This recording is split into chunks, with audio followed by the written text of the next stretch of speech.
Hello, everybody, and welcome to the Wild Ginger Running live broadcast. Today, I am really thrilled for this one. It's my friend and fellow Stamford Strider, Fiona Martin, is here. Hi, Fiona, how are you doing? Hello, I'm good, thank you. How are you? I am very good, and the reason that we're talking to Fiona today is because she has done a fantastic feat. She has completed no less than 3 Montane Lakeland 100-mile races. Not back to back, like as in year on year. I just hasten to add. And she's going for her 4th this summer, which I just think is like part crazy and part amazing. And we're going to find out all about it. I regularly see Fiona being pulled around Parkrun by her gorgeous dog, and I've always been really impressed by her long distance running. And now that I'm doing the Montane Lakeland 100, potentially I'm doing the 50 this year, and hopefully that will get me into the 100 next year if they let me in, hopefully, fingers crossed. This is a perfect opportunity for me to ask her all of our questions. So thank you so much for giving up your time today, Fiona. It's fantastic to have you on. You're very welcome. It's good to be here. And can I just confirm, because I did put on the YouTube thumbnail that you are a normal person, in inverted commas, can I confirm that you are indeed a normal person? You can confirm I am exactly what I would describe as a normal person. I've got a full-time job, I've got a family and friends and other hobbies and all sorts of things. So yeah, definitely what I would describe as quite normal anyway.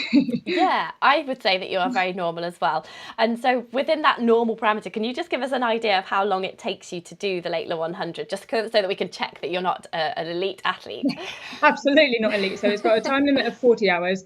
And in the 3 years I've completed it, I've done it in about 38 hours, 37, and then my best was 36 3/4. So definitely filling all the time available, definitely not elite, but getting around it in the time available, yep. Yep, using all that time available. Well, you get more for your money that way, don't you? That's what people say, yeah, absolutely. Yeah, make the most of it, eat all the food, spend the time, enjoy it, yeah. Yeah, exactly. And maybe it'll be 35 this year, and then the 5th time that you do it because you want to get your slate, don't you? That coveted slate when you do 5 times. You might get about 30 hours by then. You'll be a pro. Okay. Let's not get too excited or carried away. No, what I want is that bit of slate, yeah, that coveted.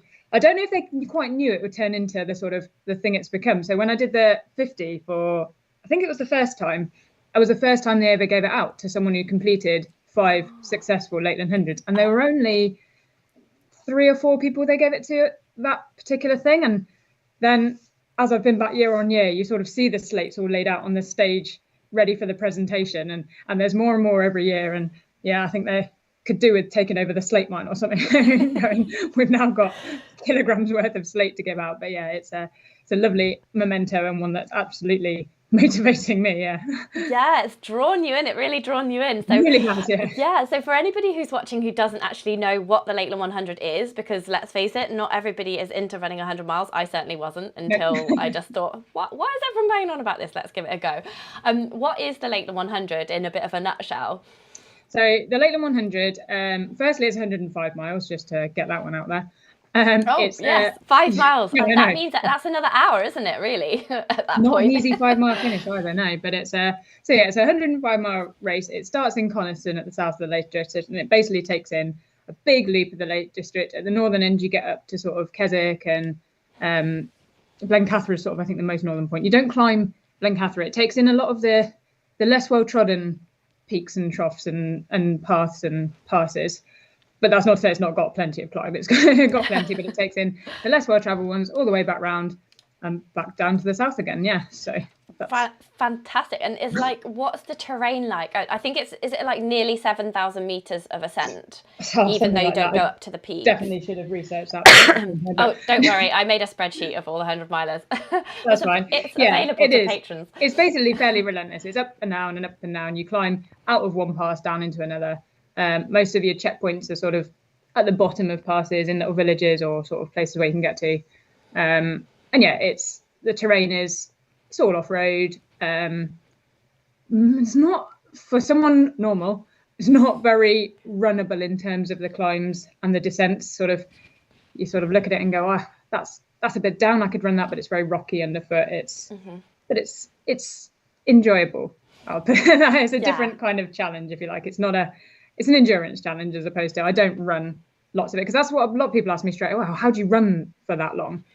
My answer is I don't run for that long. I love that answer.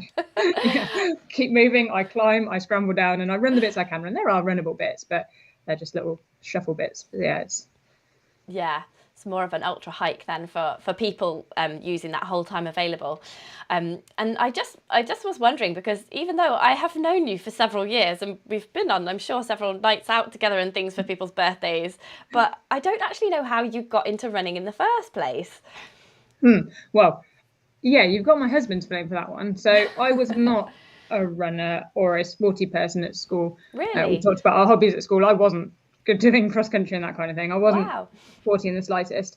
But it was one of these, after Christmas one year, you go, right, I need to get a bit fit. I need to lose a bit of weight, that kind of thing. And I boldly went in. He was not my husband at the time. Boldly went into work. I said, I ran for 20 minutes yesterday, feeling really proud of myself. And he was a runner. He'd done sort of half marathons and stuff.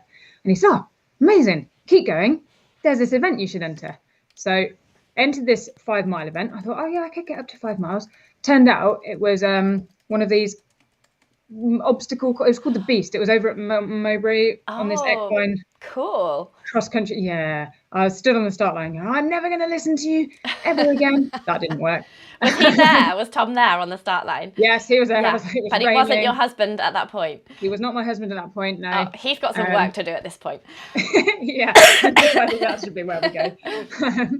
So I did that, but then I did it and I felt really proud. And I was like, oh, well, I wonder what I could do next. So I entered a 10K and I did that and I felt proud. And I thought, I'll enter a half marathon. And these things just stepped up.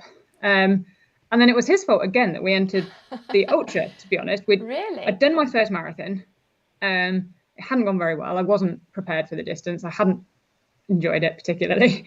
And he'd seen the Lakeland 50 advertised, so the 100 goes all the way around the Lake District. The 50 starts at the northern end and follows the same route back as the 100. So it's sort of half the distance. So he'd seen that advertised and he said, oh, this looks really good. Because we like the Lake District. We've been on holiday to the Lake District, that kind of thing. This looks really good. We should try this. And I was like, well, I don't know. But if you're going to enter it, I'm going to enter it. So yeah. did that. And then, we really enjoyed that. So we did that 1 year. And you have to qualify for the Lakeland 100, as I think you know. You either have to complete the Lakeland 50 in a certain time limit or a similar sort of terrain race, because it isn't an easy race, to be fair. It does require some preparation. And we hadn't made the time limit for the 100 because we hadn't been trying. It was our first ever ultra, but we were close. And, when you look at someone and go, oh, if we just put a little bit more effort into that, well, we could do that time. Wow. So, yeah, that's and then that's what we did. And then we did it and we entered it. And, just turns out I quite like running a really long way. Yeah. What do you like about it? Because I was thinking, I must ask Fiona what you love about running.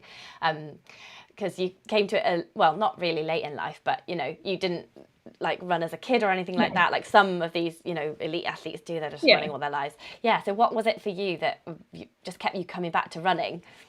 The two things I really liked most about it. So I think to begin with, I really liked how you could get better at it quite quickly, even without being elite or running every day or something. Like I say, I sort of ran 2 miles and then it was 3 miles and then it was 5. And you can sort of see that improvement, be it either that you can run a bit further or that you can run a bit faster. I sort of like that kind of feedback of getting better, I suppose. Yeah. And then long distance, I really like sort of the lack of pressure, if you like. I do all distances. If you had to ask me to pick my favourite, maybe sort of between that half marathon and marathon distance, but even then you run those going for a time or trying to get a PB or that kind of thing. I really like the long distance, just going out and just running and not looking at your watch and not worrying about whether you're going to hit that split and not worrying that mile was slower than that one or that kind of thing. And that's what I really like about these events. Finishing, okay, I have finished a little bit quicker every time, but I'm not going to get upset if this year I finish in 38 hours again at all. Yeah. I'm going to be proud that I finished it and enjoyed it. So I think that's what I like probably most about long distance. I'm quite good at just sort of switching off and going. Yeah, just as opposed to worrying about fiddling along. Do you have to worry about the cutoff times at all? Because I know it's quite a generous 40 hours is quite generous time frame for 100 miles, but considering the terrain and the hills, it actually isn't. No, it's really not. Yes, I do a little bit now. So the first time I did it, I didn't finish it. Oh, really? Yeah, no. So we'd done the 50, we'd realised we could do it, and then we sort of went, right, well, let's try the 100. And we didn't give it as much respect as it perhaps needed. So for the 50 miles, you get a 24-hour cutoff, which is obviously, you can do the math on that, much more generous than a 40-hour cutoff for 105. Yeah, definitely. So we hadn't worried at all on that one because we managed it. It was no problem at all. I ran the first couple I did, I ran with my husband. And so this first 100 we had both actually just run quite good marathon times. We were quite proud of ourselves. We thought we were running well. Yeah. But we weren't ultra marathon running well. Yes. there was a key whole difference. different ball game. Whole different ball game. Just because you could run like a good marathon time doesn't mean you could complete this. So what was your good marathon times? Well, mine at the time back then, I'd sort of just cracked my 4 hours, and I was really pleased with that. Awesome. So yeah, that's where I was at the moment at that time anyway. So now my PB, if you did care, was 3:38 now. But yeah, wow, that's amazing. But like I say, it's a completely different ball game. It doesn't mean that you can then run the 100-mile well. So yeah, I've forgotten what your question was now. I've just been rambling. Oh, I've forgotten too. What were we talking about? Someone remind us. It was, let me see on my list. Was Lakeland 100 your first? What attracted you to the 100 miler? Yeah, we were just randomly talking off questions actually. No, that's fine. It's just, yeah, what attracted you? Yeah, you were talking about you did the 50 and there was it was like 24 hours cut off. No, that was it. You asked about whether I worried about the cut-off times. Yeah. That was right. That was it. So the very first time we did it, we were chasing those cut-off times. We got to, because actually the first half of the 100 is, in my opinion, harder than the second half.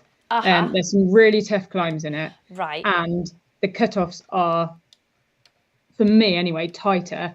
At the beginning, yeah. If you sort of make it to the halfway point, from then on, time kind of spreads out a bit more. They give you a bit of leeway, do they? Yeah. Yeah. So yeah, the very first time we did it, we got to one of the checkpoints and we had about 15 minutes until the cutoff. Oh yeah. Didn't really get time to rest and eat properly, and we were chasing those for a good sort of 2 or 3 checkpoints later. And it was one of those where we just said, look, no, we're not going to finish this. We knew what was coming because we'd done the 50. We knew there was a really hard climb coming. Yeah. There's a checkpoint called Mardale Head, which, if you've got any knowledge of the Lake District, is in the absolute middle of nowhere. Yeah. And they basically say, if you drop out there, you're waiting hours for the coach, because the coach comes once because it's so hard to get to. So we looked at it and went, we don't think we're going to make that. We're not going to sit there for hours. Yeah. We're going to call it quits now. What mileage was that? That was, we'd probably done about 55 miles at that point. Okay, yeah. So we still had a really long way to go. And it's really good that I just thought about the fact that they make you do, for the 50, the Lakeland 50, they make you do the end of the 100-mile course. So then you sort of know that bit if you've already done the 50. So that's handy, presumably, because you're more tired at that point and you know what's coming. I just thought that's a really good idea. It's very useful to know what's coming. Because you sort of, if you're, again, a normal runner and out using the full time, you're out over 2 nights, because you start at 6 o'clock on Friday evening. And it starts 6 o'clock Friday evening and I finish about 7 o'clock Sunday morning. Yeah. So you're out for 2 full nights. And by that second night, it's really tiring. You're not thinking straight. Things that you think you know, bits that you're confident you've run before, you look at it and you question it and you go, it's dark and I'm tired and I'm not thinking straight. There was a bit we ran and we'd been up in the May half term and walked it with our dogs. So I was 100% confident. I knew this route, and you follow the river for a bit at Elterwater, but then you come away from it. And I said, oh, we need to go here. And Tom said, no, we follow the river. We stay on the river. And I was like, no, we don't follow the river. And I was 100% sure because I'd walked the dogs and I knew it. But I could have been convinced if I wasn't. Like, I could have gone the wrong way quite easily. So yeah, it's really handy to... Yeah, to recce it. We have got We have got a couple of questions actually about recce's. There's Tony on the Go for live it. chat that if you're doing the Neem Valley 20 miler this year, you might beat him because he's running it. That would be him. Go on. Tony says he appreciates you've done the race before, but how much of the route did you recce before doing it for the first time, or do you like go back even now and do some? And Melissa also wanted to know about that as well. She said, how important is it to fit in recceing the course before you race it? Like, should you really try and do all of it ideally, or would you remember it from the 50 perhaps if you'd done it the year before? So I hadn't done all of it, but I did make a point of doing the bits that I was going to be doing at night. Yeah.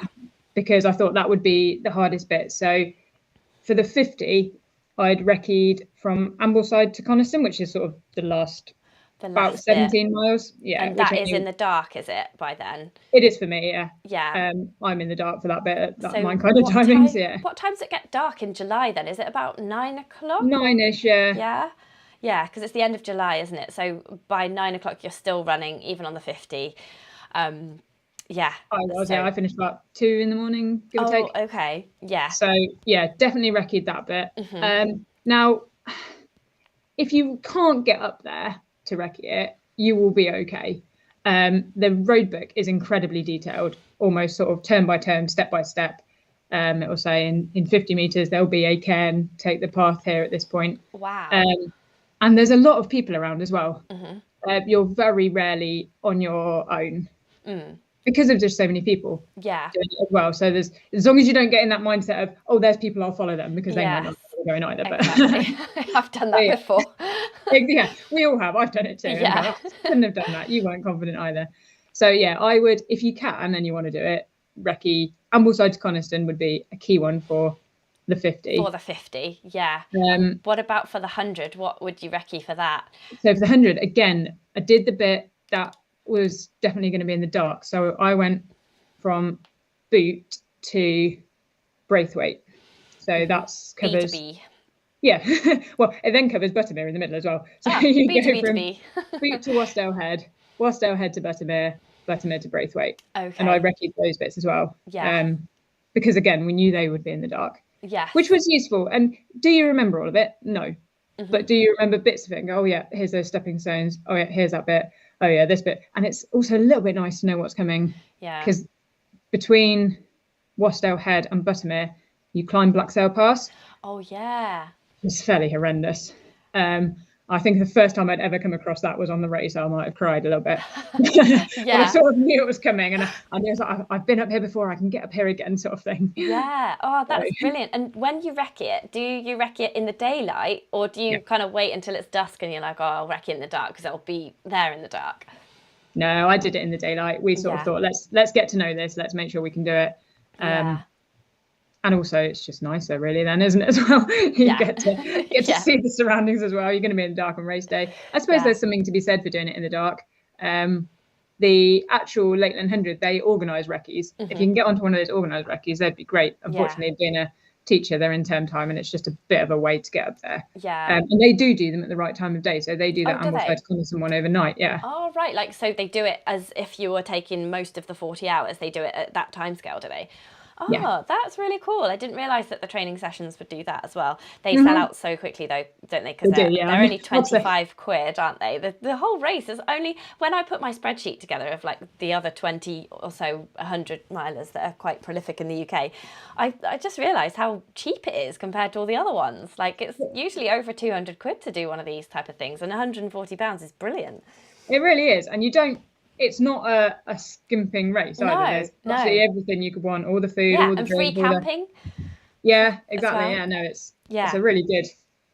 Yeah, because I one of the years I did the 100, I ended up running with some ladies who were doing the 50. I sort of caught up with them because they were walking most of the 50. Yeah. And it was overnight, and it was nice to just be with some people. That's lovely. And they said, oh, we paid this much for the 50. How did you pay double for the 100? And I'll be honest, it was my second night. I couldn't remember anything. But I was like, I really don't think I paid £200. No. I can't remember what I did pay, but it wasn't an awful lot. No. Yeah. Yeah, it's just amazing compared to some of them, especially like the spine race and stuff. That's like going up to about £475 for next winter's one. But I appreciate they've got all the safety stuff to put in place over the winter, so that's probably where all the costs come in. Potentially, yeah.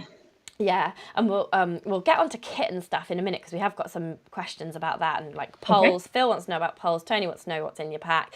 But first, I want to know. I've got a question from Mike about your mileage, like rolling back a bit to your training, and I'm wondering like if it's changed over the years as well, or your training. So Mike says, "What's your general weekly mileage, and how much of that is like hiking, and how much of it is running?" Because yeah, and I was thinking, do you also include vert in that, like ascent? Because I know some runners calculate, they don't do mileage, they do ascent. Like, yeah, how do you work out your training, the physical side of it? Okay, so I don't get as detailed as worrying about vertical ascent and stuff like that. I just make sure that I have done some.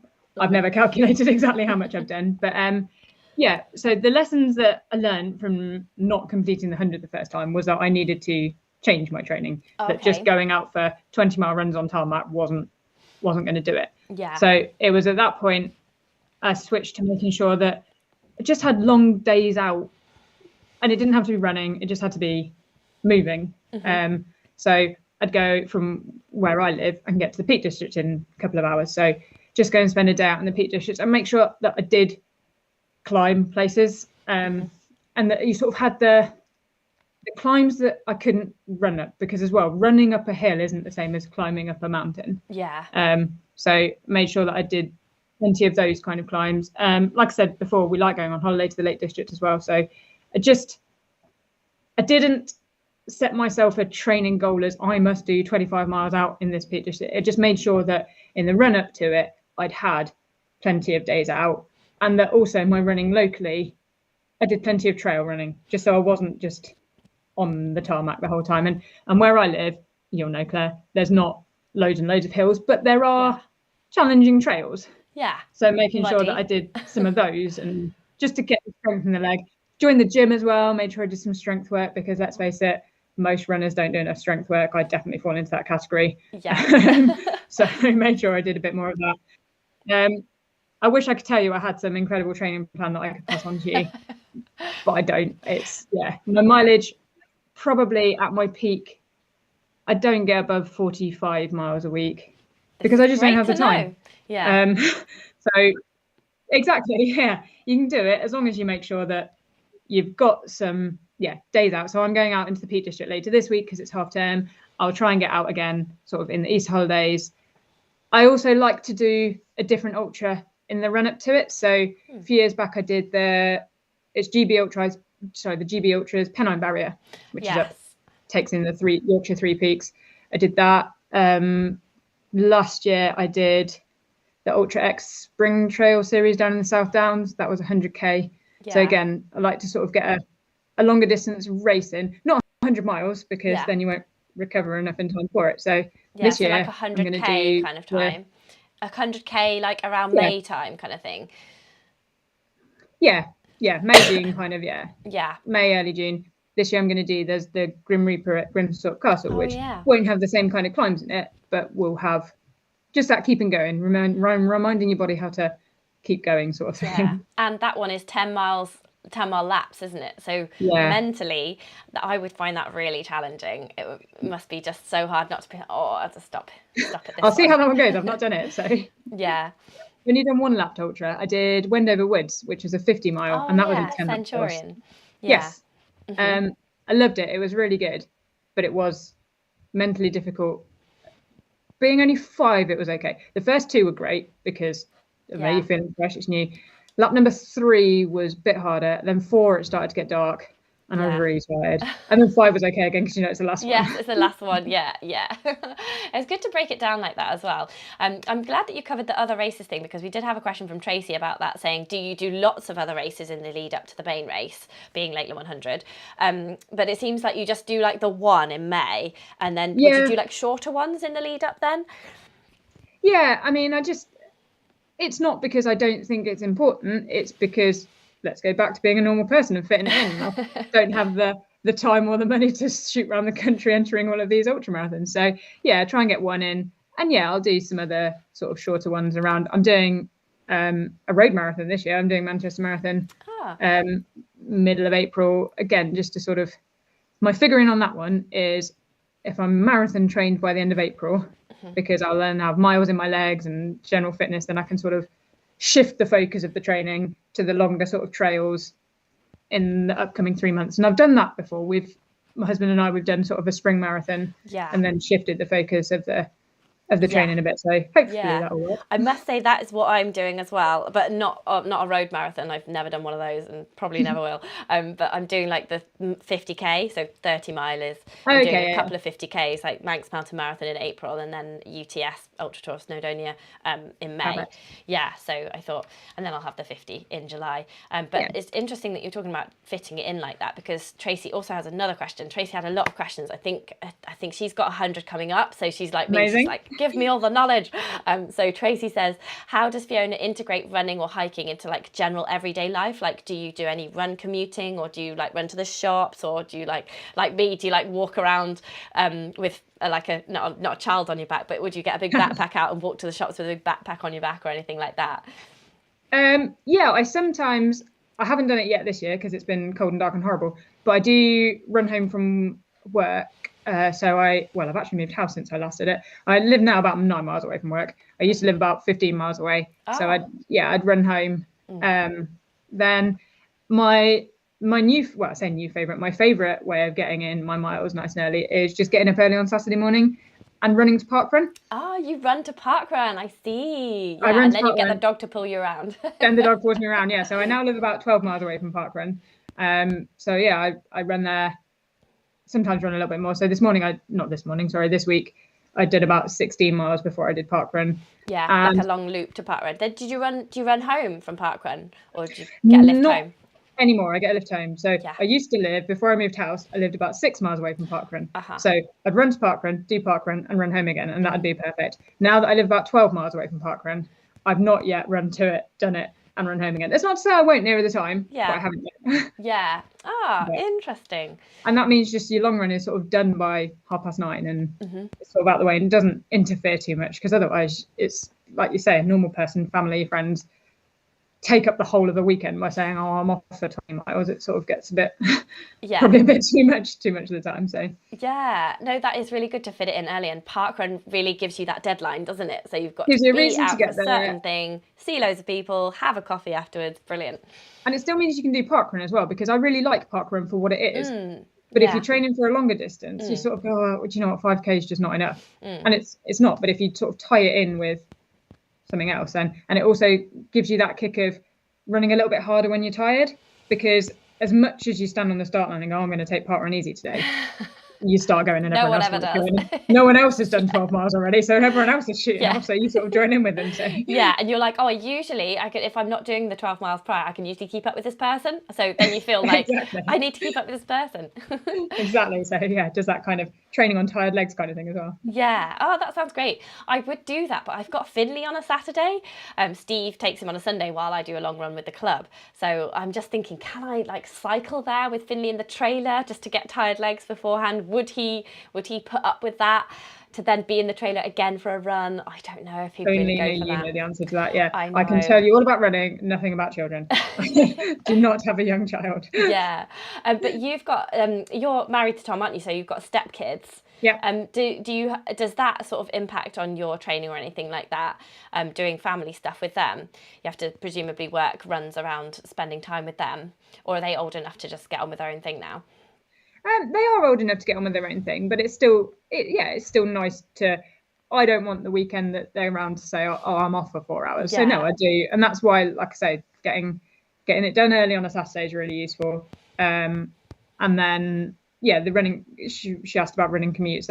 I will start that again when the route I've got home from work. I don't want to do in the dark just because of traffic and stuff. So as soon as the evenings get a bit lighter, I'll do that once a week and stuff. And cycling as well.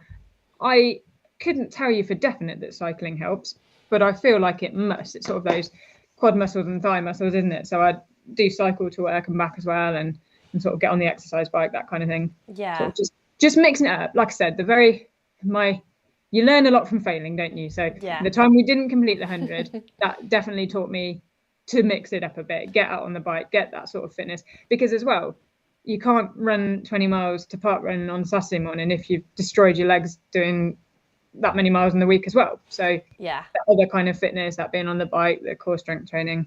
Yeah. I sound like I do loads of it. I don't do enough of it, but I do No more one than I does. used to do. I I don't do know more anyone than I who used does. to do. Yeah, me too. Like now I'm like 40, so I've got to do the right thing now. Exactly, yeah. Tracy is actually watching live, which is fantastic. So thank you for answering all her questions. She says she's also doing Manchester Marathon, so you can say hi to her. Are you? there. Oh, amazing. I would say Yeah. I'd see you there, but there'll be thousands of us, won't there? So. And I don't know what she looks like. There's a little picture of her in the corner. If you watch this back, Okay. I put the little comments. I put comments up as I go. You can't see them on Skype, but you can see them like if you were to watch this back later. Okay. And she also says she does run to and from parkrun sometimes as well. So she's with you on that one. Excellent. And Keep also, doing it. I've got nothing else to add. Keep doing it. And we do have one last question from Tracy, which is about what you were just talking about there, about strength training and things. Yeah. She said, how does Fiona manage to stay uninjured? Presuming that she does, when she's doing all these long distance training runs, which probably include hills. Like, do you do long back-to-back runs? And this is probably where the whole strength training thing comes in as well, isn't it? So there's the big one. How do I manage to stay uninjured? Well, last year I got injured. And that was my first ever injury. And I don't even really know actually, no, I probably could. So I did the South Downs run, which was 100k in the run up to 100 miles. I did that. I think that was back end of April, actually, or start of May. Then I did the Lakeland 100 in the end of July. Then I did, in fact, no, when I start talking, you can see exactly why I got injured. So then I did the Berlin Marathon right at the end of September, that was my PB. That went so well. And I put that all down to that ultra training, just those long, slow miles, just meant that I had the endurance for that one. Wow. But then I also, like a few other people, had a place in London the week after that.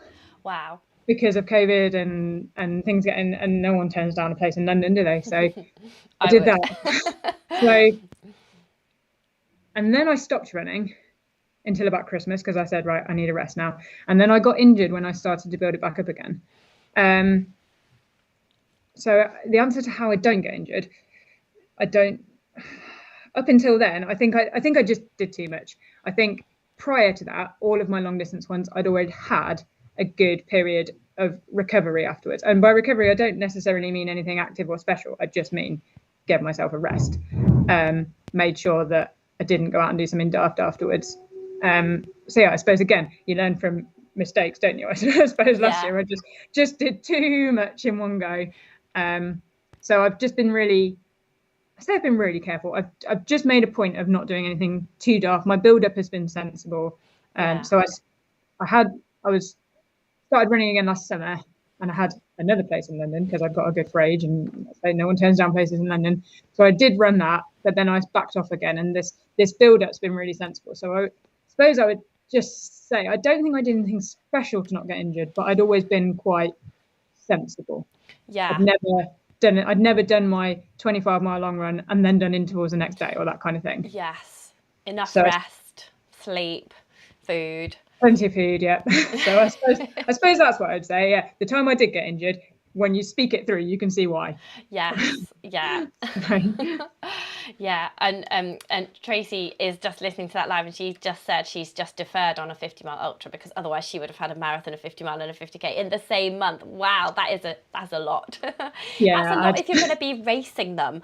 Like if you're the type of person that can go to a race and just trot round at the back chatting to everyone, then fair enough, it's a training run. But that's so it. If you can take it as a training run, then you'd probably be okay. But if you're going to get swept up, and I'll be honest, I do get swept up. I did Berlin. I got my PB, and in my head I was like, oh, I'll just go run and enjoy London. But then you start and you go, let's see what I can do. And then, so, yeah. Yeah, it just never works that way. She's probably done the sensible thing. Yeah, definitely. Yeah, well done you, Tracy. And so that's some really good chit chat there about the training. And now we've had quite a few questions about your gear for the 100 miler. Okay. So we've got one from Phil, one from Tony, who just wants to know what's in your pack, and Tadeusz wants to know about your race vest as well.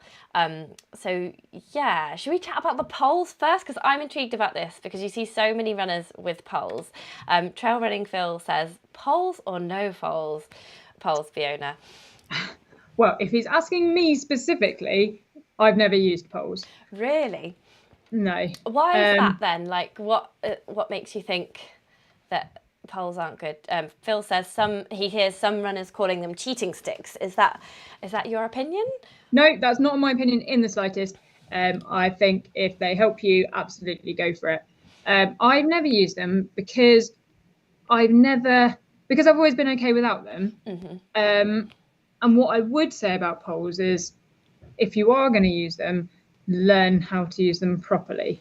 I don't think Tom would mind me saying the first time we did the 100, he did get a pair of poles, and he found them more of a pain than anything. He hadn't had proper training in how to use them. They kept getting in the way, and he probably used more energy faffing around with them, putting them away, trying to get them stuck at that, because there's a lot of really narrow trails, a lot of heather, a lot of rocks, sort of getting them stuck, that kind of thing.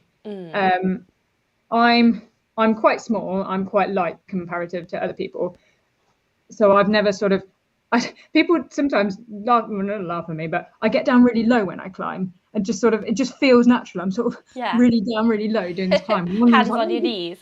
Yeah, exactly that. Yeah, A sort like of a lower proper centre fell of runner. gravity.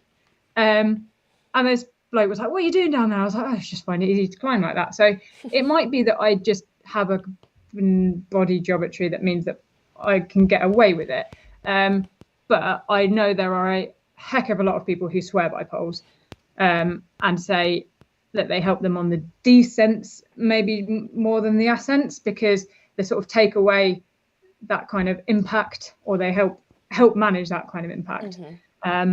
So yeah, I've never used them myself. It's not because I think they're cheating. It's just because like I say, I've got around it. I finished it without them. Yeah. So I've not felt the need to try to use them. And would you say that a lot of people on the 100 do have poles? Like, did you feel like a standout person not using poles?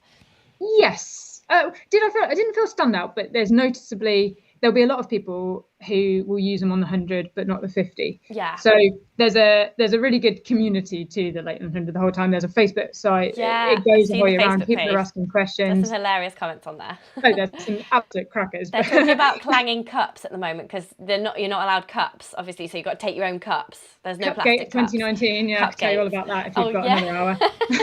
Yeah, but there's a new cup gate opened up about clanging, like people taking their own cups, and now it clangs and clangs. So that was just hilarious to read. There's so much beef about that. There's far too many people with far too much time. Yeah. But aside from the funds like that, there are some serious, and people ask about poles, and yeah, people will often say, don't need them on the 50, do need them on the 100. And is there a drop bag? I know there was a question about that in the group, and I don't know if I'm like on thin ice here asking if there's a drop bag is there a drop bag at halfway that you could be like, get to Keswick and pick up your poles and then use them for the last 50, just because it might help? Yeah, so on the 100 mile, you get your drop bag at Delmain, which is just over halfway. Delmain is the start of the 50, but the 50 runners do a 4-mile loop of the estate first. So there's another 46 miles to go from there. So it's just over halfway. Yeah. Yes, there is a drop bag for the 100 runners, at which point you can pick up, drop off. And yes, perfectly legitimate and legal, and do what you want with it. So, and I know people have done that, drop the poles off or pick them up for the second half. Yeah. Yeah. Okay. Interesting. Okay, so that's covered poles, because I was thinking poles, but then I'm taking a GoPro with me to film the 50, and I'm going to be filming the 100 if I get in next year as well. And I've done a load of training hikes with poles and big backpack on, and it's just really annoying because using the GoPro in one hand, you've got to put both poles in the other hand. So I just don't know if I'm going to need them. I think you get away with the 50 without them. Yeah, definitely the 50. A lot more people use them on the 100 than do on the 50. Yeah. But that's me who's never used them saying that. So. Yeah. I don't know if Tony is asking you or me this question, but he says, are you ever tempted to take a GoPro with you and film the 100? I bet the views can be amazing. Because I would definitely be doing that. But would you be tempted to take a GoPro with you? No. I have taken some photos on my phone when I've looked at particular views and stuff. I'm not very good at filming, GoProing, that kind of thing. It's not particularly me. If I see some nice views, I'll take a picture of them. It's good to be reminded to take pictures of views, actually. So one of the years we did it. So every year there's an incredible presentation at the end, and everyone sticks around, and that's one of the really nice things about it, that everyone supports everyone. It's not like you're the last runner and the campsite's all packed up and everyone's gone home. There is a presentation at midday on a Sunday. Brilliant. And they always manage to somehow put together a film of photos. The organisers put together this film, and there was one year, and I just remember they'd taken a picture of the sky at night, and there was just all these stars, and it was incredible. And I turned to someone and went, I didn't look up once. I didn't look at that sky. So it's really nice to be reminded. And there's also a shot, it's on the first morning, so Saturday morning, they take a shot over Ullswater, and it's beautiful. There was a sunrise of it. But as a 100 runner, you have to look backwards to see it. So I now always make an effort to look backwards.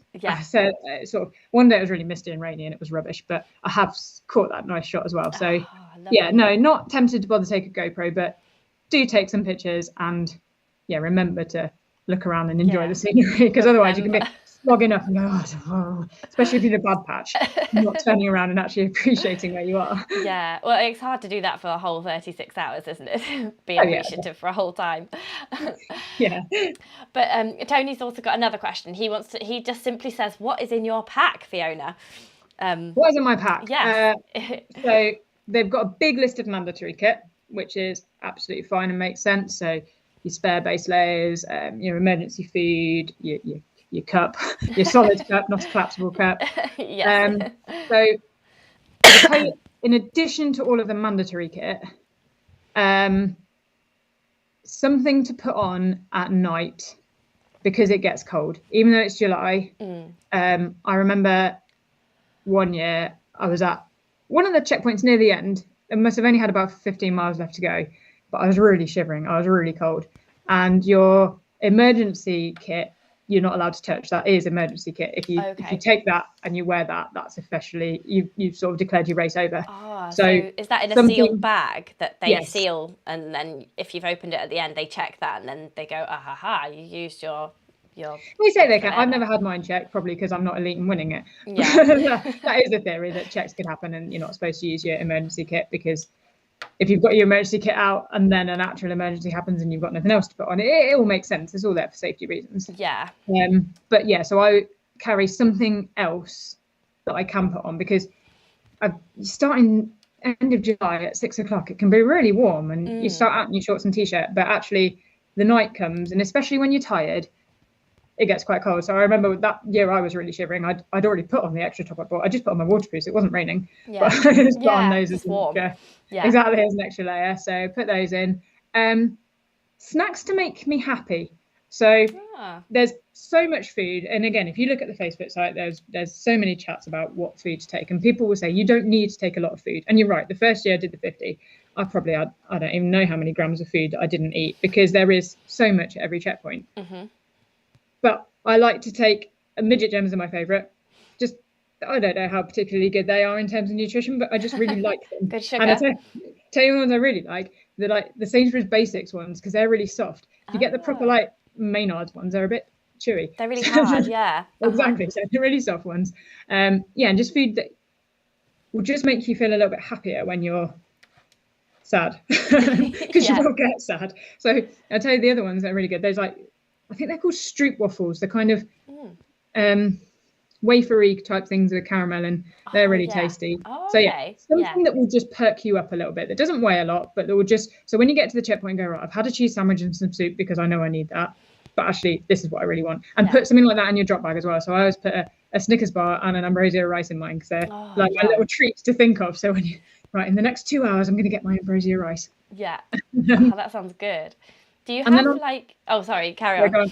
I know, I was going to say, on top of that, just practical things. So I take a little mini charger, because I'm not confident my watch will get me round. It never has quite got me round. So just to charge that, because if you care about having it on Strava, that kind of thing, which Oh, let's face it, definitely. we shouldn't, but we do. It's no point And then doing it just if it doesn't go on Strava, to be fair. exactly. And then just a few little plastic bags to put in, because sometimes you don't want to eat as much food as you should at the I checkpoint, see. but you just want a little bag to put a few biscuits in, or put a sandwich Like a in little to take nose away. bag. Exactly that, yeah.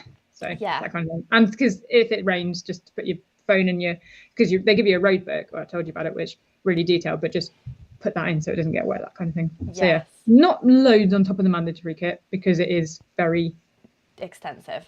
that's the word, yes, I was looking for. Yeah. Yeah, it's Yeah. quite a long list, isn't it? Yeah, and you've got Yeah. to make sure that you've got it all in good time for the race as well. And we've got some questions about, like, Tracy wanted to know what literage your race vest is. Like, what capacity is it? 12 litres. 12. Okay, that's good to know. And Tadeusz wanted to know which exact race vest did you use, and do you have an eating schedule? So 2 questions there.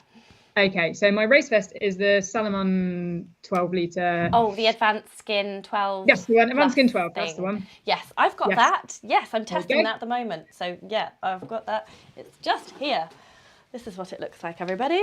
Yeah, that's the one. running Mine's blue, pack. but that's basically the one, and mine's, I think, about 3 years older than that, but yeah, Yeah, effectively looks like that. Yeah. Awesome. Now, I've tested a few over the time. It's not the one I've used all the time, but it's my favourite one. I've used a couple of different Salomon ones. Being quite small, I found it really hard to find one that fitted me nicely on my back and didn't sort of get in my way and that kind of thing. So, but yeah, that's the one I use now, and that's the one I will continue to use. So I've just put a photo up on the screen there for everybody to look at, and I can see that you're wearing the blue Salomon vest. Yep. You've got it really tight around you, because I've had to do that before, because they call it a small, but it's like for small men.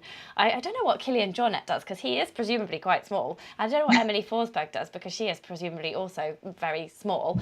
And even it's too big for me even, and I've got it cinched right together in the middle. Yeah, I do see that really you've like got that as well. The photos, yeah, pull it up really tight, yeah. But yeah. It doesn't move anywhere. Yeah. Like I say, I've tried a few, and that's the one that's stuck to me. And I find that if you've got some stuff in the back, it sort of makes it a bit bigger, so then it's better. But if you've got it actually empty, then it will just move around because it's not tight enough. So I wore mine to parkrun the other day, and I shoved in my waterproof and some other top, even though it wasn't going to rain, because, like you say, they're clearly designed to carry stuff, so they fit better. So yeah, if you do try it on in the shop and it's empty, just you can't get tell some stuff and shove it in before you try it. Yeah, take all your stuff that you're going to be carrying on the race. Definitely, for sure. Yeah, I've just popped up a couple of pictures of you running along there, just whilst we wait. And then Tadeusz wanted to know about your eating schedule as well. Do you have an eating schedule? You were just describing all the various different snacks that you took, and you put some in the drop bag, but do you kind of, you can set an alarm on your watch even, can't you, to beep every half hour for you to eat like 30 milligrams of carbohydrate or something like that, 30 grams of carbohydrate? I'm guessing you're not kind of quite like that. No, I'm not as planned as that. I would just say don't let yourself get hungry. So on the Lakeland 100, there is a checkpoint every 8 to 12 miles. I think the longest is about 11 and a half miles that you go without a checkpoint, and I just always make sure I eat at those.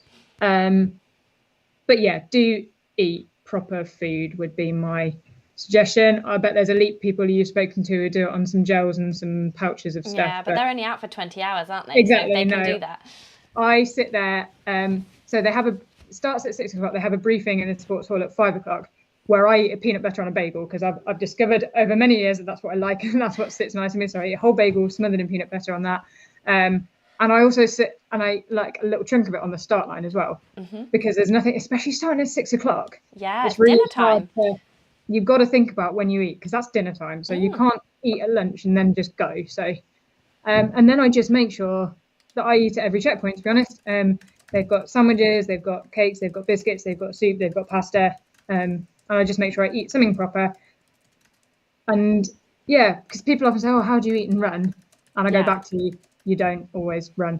Yeah, you walk. And most of the checkpoints, like I say, are at the bottom of passes. So you can stomp off with your sandwich in your hand and like start the walk up, because you're not going to run straight. Well, normal people aren't going to run straight up that first climb. So eat as you go. So no schedule, but don't get hungry. And And I know sometimes you don't want to eat, Yeah. but see if you can find something, even if it's just a handful of crisps, because crisps really go because they've got the salt in. Yeah, see if there's something you fancy, or if there's nothing you fancy, take it with you because you might fancy it in half an hour, sort of thing. Yeah. But don't let yourself get hungry, because I think that's when it all starts to go a bit wrong. Yes, and the checkpoints are so close, aren't they? Like 7 to 10 miles, all of them. So you really can just be picking up a few bits, and even in your hand, just taking them along. Exactly. Yeah.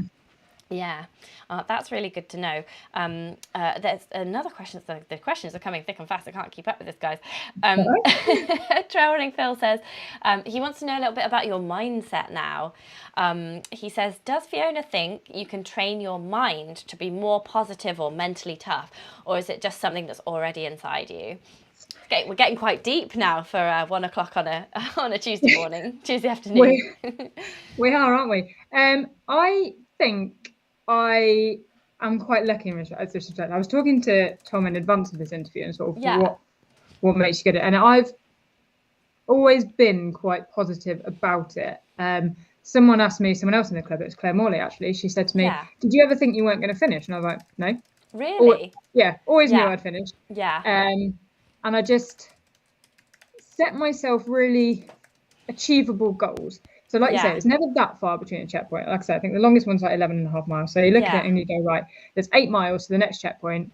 I'm going to be there in 2 hours, 45 minutes, which is within the cutoffs, but also incredibly achievable.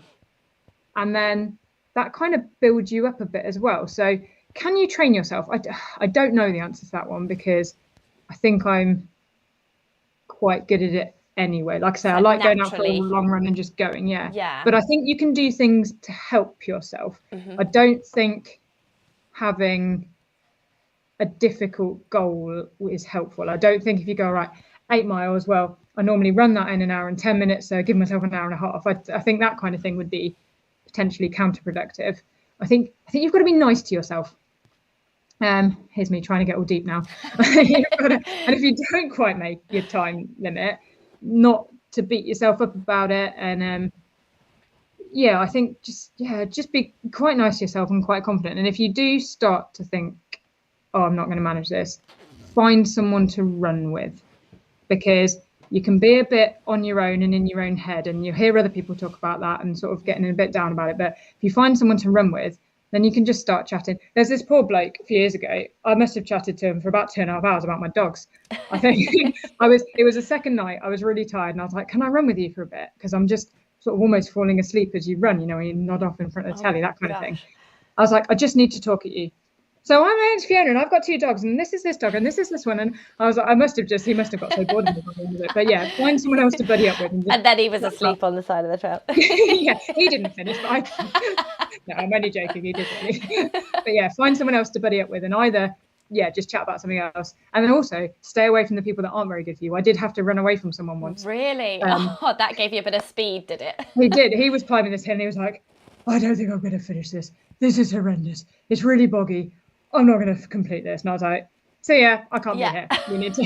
So either let him get ahead or get away from him. So, By the way, I've got 2 dogs. Want to hear about them? No one else does. Yeah. Oh, that is a fantastic story. I'm glad to hear that you have to run away from some people. I'm probably the person that people try and run away from. I'm like, hello, do you want to be in my film? No. Well, I think it'd be okay, because you're a positive, happy person. The only reason I got away with him because he was talking about not finishing, and I was like, I need to not be with you now, right now. Well, that happened to me on day 4 of the Cape Wrath Ultra. I was becoming such a miserable person, and all I wanted to talk about was how much my feet hurt. And I just was like, no, I'm vetoing this. You are horrible. Like, no one wants to be around this. I don't want to be around this. I'm quitting, because this is not how I want to see the world. So yeah, I totally agree with you. I wouldn't want to be around. I didn't even want to be around myself at that point. But the good thing is that Tony says resilience can definitely be trained for. You need to work into your discomfort zone and prove to yourself that you can cope with the load / miles / stress. And he has had 23 years in the RAF, so that's good advice there. Yeah. Tony can help with that one. Yes. But he does think that those who can do more and go further tend to have like quite a high baseline to start with of resilience. Yeah, I used to have a really good determination. Like I could do it didn't matter how much it hurt, I was getting to the end.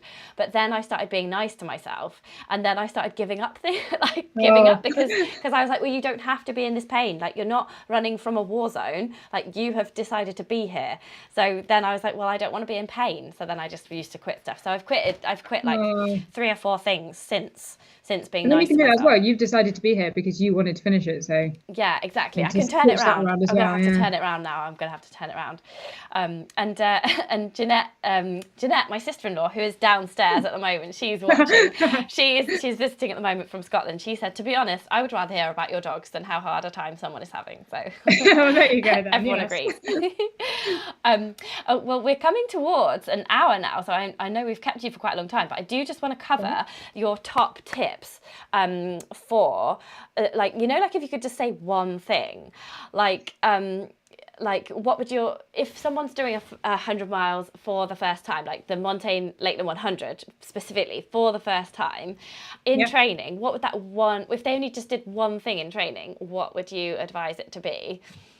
It would be those long days out and realizing you don't have to run those training runs, that a day hiking in the Peak District is probably just as good as a 25-mile road run. Brilliant. That is fantastic. And then in the race itself, what would that little one thing that's going to get that person round? That's a difficult one. Breaking it up into those small achievable goals. Like you said, the checkpoints are never that far away. So don't think, there's no point setting out at 6 o'clock on Friday night thinking about 8 o'clock Sunday morning, because that just is too big a thing to comprehend and to say, I've got to do 105 miles. No, you haven't. You've got to do 6.5 miles and then you can have a sandwich, and then you've got to do another 8.5 miles and then you can have some pasta, and then you've got, because if you're entering 105 miles, you can run 8.5.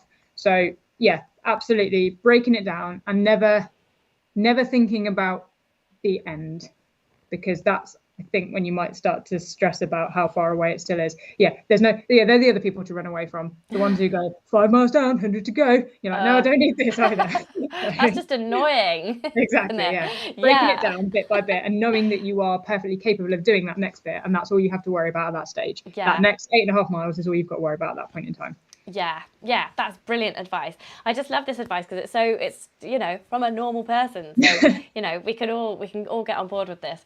I've just got some quick fire questions before we leave you today. I haven't told Fiona what these are prior, so this is going to be very interesting. So you're relaxing after a hard race. What do you have? Wine or beer? Probably a glass of wine, white wine. White wine. Well, very good. Park run with a dog or without a dog? For enjoyment, with a dog. If you want to actually get a decent time, without one, but enjoyment with my dog. Cool, great answer. Chocolate cake or lemon cake? Are you a chocolatey person or a fruity person? Do you know what? That's so difficult because I'm a massive chocolate person, but lemon cake's probably my favourite cake. Lemon, as long as it was a really good one.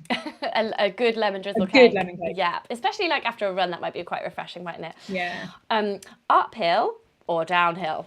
Downhill. Down. Without a doubt, yeah. Music or no music on an ultra? No music. I don't listen to music on events. And when I do my long training runs, actually, audiobooks are my new thing. So yeah. Awesome. Audiobooks I know though, so that if I've read the book, then I'll re-listen to it, because then it doesn't matter if I get distracted and miss a bit of what's happening. So yeah, so you're not like music. Constantly faffing like, oh stop, oh what did you say again? Stop. Yeah. So camping or glamping? Probably glamping now. I've done plenty of camping. I'm not anti it, but you get to a point in time where you've done that and you're ready for a bit more comfort. Yes. yeah. Like you can camp, can't you, after doing the Lakeland 100? Do you camp usually after doing the 100 miles or do you book yourself a B&B? So we always have camped, and I always have, but then had a B&B afterwards for a couple of days. Oh, okay. This year though, we've actually got a cottage because Tom's coming up with family and dogs and stuff. So yeah, I'll actually have a cottage and a bed and a proper shower rather than the portaloo showers. Wonderful. Sounds like a great plan and a good reward. Real food or gels? Real food. Absolutely real food, yeah. That was an easy one. I don't take any gels on the ultras. Don't you? No. Yeah. I do on like road races and stuff, but never on the ultras. Proper food. Proper food all the way. And the final one, would you describe yourself as an ultra runner or an ultra hiker?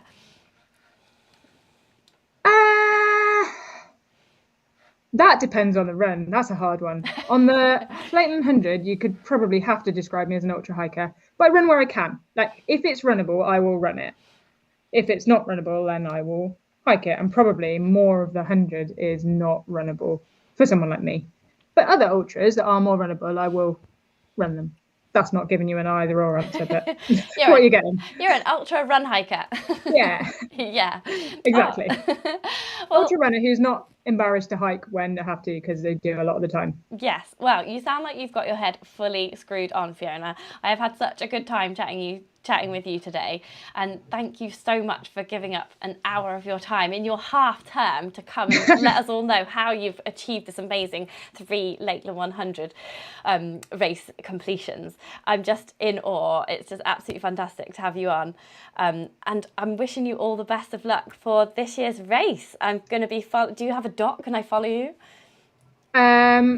Do I have a what? A dot. Is it like a dot watching race? Yes. Follow you? You get a little tracker, yes, yeah. And you can follow that, yeah. Yes. So, fantastic. Plenty of people do that in like the little marquee as well. It's it's a lovely atmosphere. So yeah, follow my dot by all means. Yeah. Until you start the 50, and then like.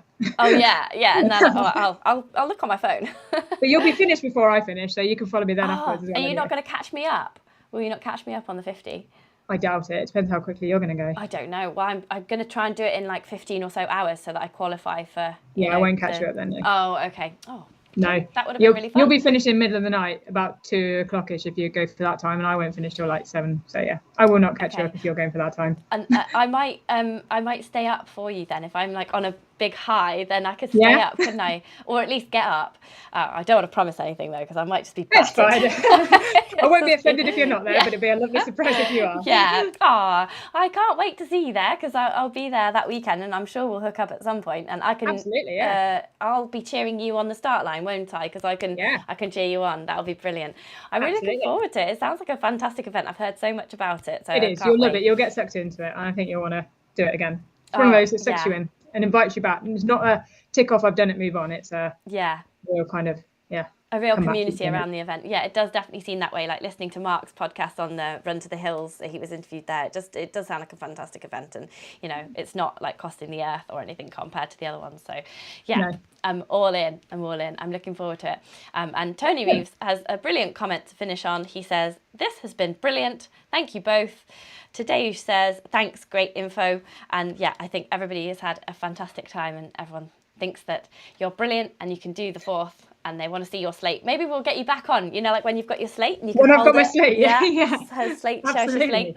We can compare experiences. Sounds good. Well, it's nice to speak to you, and thank you everyone for your questions. You really made me think about some of the things as well. So it's been it's nice enjoyable. To relive it, isn't it? Like it's nice to sort of relive it all. Yeah, it's nice to have an hour to chat about it. Well, I'm all ears for more. Like I haven't even asked you about the sleep deprivation part of things, and like whether you've got any blisters or foot pain or anything.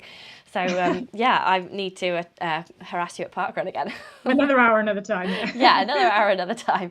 And Jeanette says, to finish, a brilliant interview, sounds really practical. Not that I have plans to do anything like that, but I definitely if I did, I'd definitely do what you say. Excellent. Well, hey, she's more than capable if she wants, I'm sure. Yes, if you want it, you can do it, everyone. That is the message here. There's the take-home message. If you want it, go and do it. Yeah, fantastic. Well, thank you very much, Fiona, and I will see you at parkrun soon. We'll say bye to everyone. We'll still be connected on Skype, just FYI. But we'll say bye to everyone here, so don't go. I want to say thanks. Okay, I'll stay here. Goodbye, everyone else. Bye, everyone. Thank you for watching. And good luck in any ultra event that you're doing.